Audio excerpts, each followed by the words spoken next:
Today I'd like to talk about an interesting hypothesis that's been discussed a lot in the language teaching literature lately and had quite an impact, I think, on how we think about teaching and learning. It's called the noticing hypothesis, the noticing hypothesis.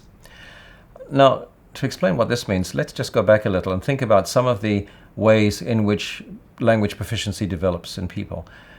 One dimension of language proficiency is, if you like, accuracy, the ability to use a language correctly with the correct vocabulary, pronunciation, and so on, the accuracy dimension.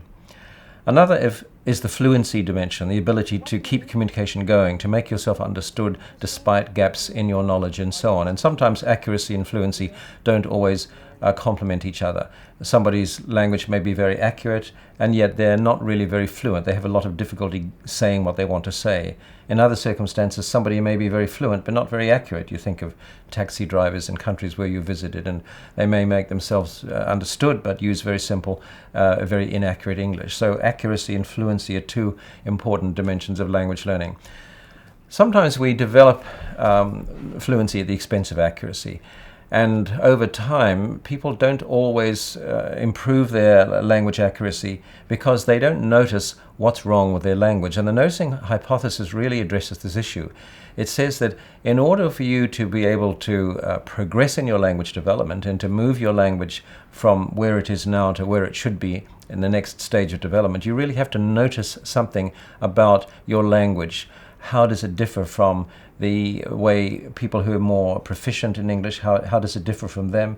What are the gaps in your language production? And so the noticing hypothesis suggests that in order to be able to improve your accuracy, you have to notice things about the way you're using language and what the limitations in your language are. And I think this is why many people develop what we call fossilization. They have learned English, they've used it for many, many years, but it's perhaps contains many fossilized errors, errors that are stuck. They don't seem to have moved beyond a certain stage of proficiency despite repeated opportunities to use English.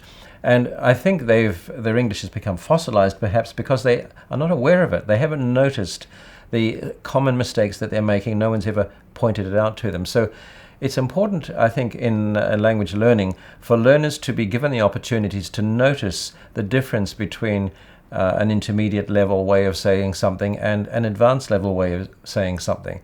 How do we do these kinds of activities? Well, you can have students do a task, perhaps video them doing the task, have them go back and look at it and look at the language they used. Could that have been said in another way? Have them compare the way they did a task with the way a more advanced group of students did it. Compare what are some of the differences between the intermediate level performance of the task and the advanced level performance of the task. So this is what I really mean by noticing the gap, noticing the difference between what the learner is capable of doing now and what he or she should really be aiming towards in the next stage of his or her language development. So the noticing hypothesis says that in order for language accuracy to improve, you have to be aware of, you have to be given opportunities to notice what's wrong with the way you're saying things now. What's the next thing you need to learn in order to improve the accuracy of your language? So that's an important message, I think, and an important thing to think about in teaching. Are we providing opportunities for students to notice, to become aware of where they are in their language development and what they need to do in order to correct those fossilized mistakes of pronunciation and grammar, for example, that they may have acquired through an excessive attention to fluency, if you like, at the expense of accuracy.